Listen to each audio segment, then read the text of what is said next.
আপনি কি জানেন মেঘালয়ে আছে এমন এক সেতু যা মানুষ নয় গাছ বানিয়েছে?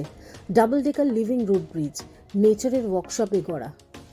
চেরাপুঞ্জি থেকে মাত্র 20 কিলোমিটার দূরে নোংরিয়াট গ্রামে অবস্থিত এই double decker living root bridge.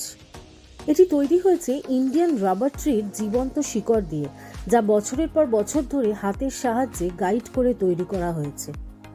এই সেতুটি দুটি স্তরে ভাগ করা, তাই নাম ডাবল ডেকার। এটি প্রায় 50 মিটার লম্বা ও অনেকটাই শক্তিশালী।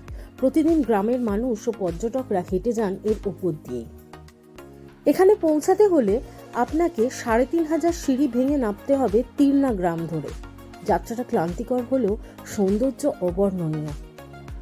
প্রায় 200 বছর ধরে টিকে থাকা এই জীবন্ত সেতু আজও প্রকৃতির সঙ্গে মানুষের সহাবস্থানের এক অসাধারণ উদাহরণ। এটা শুধু ব্রিজ নয়, এটা একটা জীবন দর্শন।